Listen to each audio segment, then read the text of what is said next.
പിറവം നഗരസഭയിൽ റീസർവേ പ്രവർത്തനങ്ങൾക്ക് തുടക്കം കുറിച്ചു. എല്ലാവർക്കും ഭൂമി, എല്ലാ ഭൂമിക്കും രേഖ, എല്ലാ സേവനങ്ങൾക്കും സ്മാർട്ട് എന്ന ലക്ഷ്യത്തോടെ സംസ്ഥാനത്ത് നടപ്പിലാക്കി വരുന്ന ഡിജിറ്റൽ സർവേയുടെ ഭാഗമായാണ് റീസർവേ പ്രവർത്തനങ്ങൾ സംഘടിപ്പിച്ചത്. ഡിജിറ്റൽ സർവേയുടെ പ്രഥമ യോഗം പിറവം നഗരസഭാ ചെയർപേഴ്സൺ അഡ്വക്കേറ്റ് ജൂലി സാബു ഉദ്ഘാടനം ചെയ്തു. നിലവിൽ റവന്യൂ ഭരണത്തിലിരിക്കുന്ന വില്ലേജിന്റെ റവന്യൂ രേഖകളെല്ലാം ഡിജിറ്റലായി പുതുക്കി റവന്യൂ ഭരണത്തിന് കീഴിൽ കൊണ്ടുവരിക എന്നതാണ് റീസർവേ പ്രവർത്തനങ്ങളുടെ പ്രധാന ലക്ഷ്യം. പരമ്പരാഗത രീതിയിൽ നിന്നും വ്യത്യസ്തമായി ഏറ്റവും നൂതന സാങ്കേതിക വിദ്യ ഉപയോഗിച്ച് തയ്യാറാക്കുന്ന റെക്കോർഡുകൾ വളരെ കൃത്യവും സുതാര്യവുമായിരിക്കും. തദ്ദേശ സ്വയംഭരണ വകുപ്പിന്റെയും പൊതുജനങ്ങളുടെയും പൂർണ്ണ സഹകരണത്തോടെ തയ്യാറാക്കുന്ന ഡിജിറ്റൽ റെക്കോർഡുകൾ വഴി ഭാവിയിലെ അതിർത്തി തർക്കങ്ങളും കയ്യേറ്റങ്ങളുമെല്ലാം പൂർണ്ണമായും നീക്കം ചെയ്യുന്നതിനും സഹായകമാകും. പിറവം നഗരസഭാ കോൺഫറൻസ് ഹാളിൽ ഡിജിറ്റൽ സർവേയുടെ പ്രഥമ യോഗം നഗരസഭാ ചെയർപേഴ്സൺ അഡ്വക്കേറ്റ് ജൂലി സാബു ഉദ്ഘാടനം ചെയ്തു. നമ്മുടെ നഗരസഭയിലെ റീസർവേയുമായി ബന്ധപ്പെട്ട് ഒരുപാട് സംശയങ്ങളും പ്രശ്നങ്ങളും ഒക്കെ നമുക്കുണ്ട്. മുന്നോട്ട് പോകുന്നതോറും നമുക്കതെല്ലാം ദൂരീകരിച്ച് സർവേയുടെ ഉദ്യോഗസ്ഥർ വന്നിരുന്നു നല്ല രീതിയിൽ നമുക്ക് നല്ല സഹകരണം സർവേ ഡിപ്പാർട്ട്മെൻറ്റിന് കൊടുത്തുകൊണ്ട് എല്ലാവർക്കും ഭൂരേഖ എന്നുള്ള ഡിജിറ്റൽ സർവേയുടെ ആ യജ്ഞം നമുക്ക് പൂർത്തീകരിക്കാനായിട്ട് എല്ലാവർക്കും ഒരുമിച്ച് സഹകരിച്ച് പ്രവർത്തിക്കാം. വൈസ് ചെയർമാൻ KP സലീം അധ്യക്ഷത വഹിച്ചു.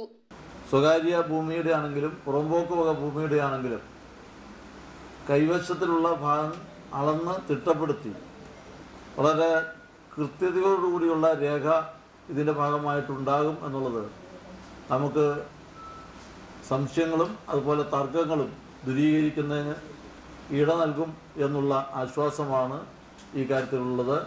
തീർച്ചയായിട്ടും റീസർവേ ദീർഘനാളത്തെ ആവശ്യം നമ്മുടെ നാട്ടിൽ പരിഹാരമാകുന്നു എന്നുള്ളത് ഏറ്റവും അഭിനന്ദനാർഹമാണ് എന്ന് ഈ അവസരത്തിൽ പറയാൻ ആഗ്രഹിക്കുകയാണ്.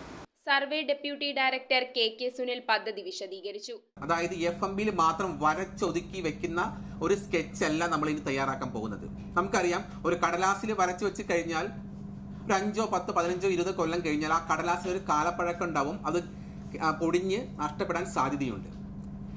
അതുകൊണ്ട് ഇനി നമ്മൾ തയ്യാറാക്കുന്ന എല്ലാ സ്കെച്ചുകളും ഒരു പോർട്ടൽ വഴി നമ്മളത് സ്കെച്ച് തയ്യാറാക്കുക. അതും നമ്മൾ സാധാരണ വെറും തയ്യാറാക്കലല്ല.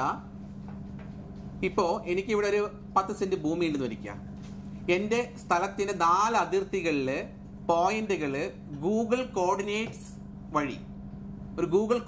വഴി പോയിന്റ് പിക്ക് ചെയ്യുകയാണെങ്കിൽ നമ്മുടെ ലൊക്കേഷനിൽ ഇട്ട് കഴിഞ്ഞാൽ കറക്റ്റ് ഗൂഗിൾ എർത്തിൽ എൻ്റെ പൊസിഷൻ എവിടെയാണെന്ന് എനിക്ക് തന്നെ കാണാൻ പറ്റും. അപ്പോൾ അതിന് ആവശ്യമുള്ള ലേറ്റസ്റ്റ് ആധുനിക സങ്കേതം നമ്മളിപ്പോൾ 2022 നവംബർ 1 മുതൽ ഡിജിറ്റൽ സർവേ ഉദ്ഘാടനം സംസ്ഥാന തലത്തിൽ ഒട്ടുക്ക് നമ്മൾ നടത്തി കഴിഞ്ഞു. ഇപ്പോൾ നമ്മുടെ മൂവാറ്റുപുഴ താലൂക്കിൽ ഇപ്പോൾ നമ്മൾ രാമമംഗലം, മണീട് 2 പൂർത്തിയായി. നമ്മൾ പിറവം എടുത്തിട്ടുണ്ട്. അതുപോലെ പാലക്കുഴ വില്ലേജും എടുത്തിട്ടുണ്ട്. 1ാം ഘട്ടത്തിൽ നമ്മൾ എറണാകുളത്ത് 13 വില്ലേജുകളും ഏതാണ്ട് പൂർത്തിയായി. 2ാം ഘട്ടത്തിൽ അടുത്ത 13 വില്ലേജ് എടുത്തിട്ടുണ്ട്. അതിലാണ് നമ്മൾ പിറവം ഉൾപ്പെട്ട് വരുന്നത്. നഗരസഭാ സ്ഥിരം സമിതി അധ്യക്ഷർ, കൗൺസിലർമാർ, നഗരസഭാ സെക്രട്ടറി, സർവേ ഉദ്യോഗസ്ഥർ എന്നിവർ യോഗത്തിൽ പങ്കെടുത്തു. News bureau, Piravom.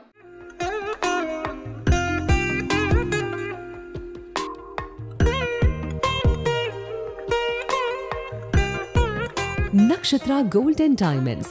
Online delivery available all across India.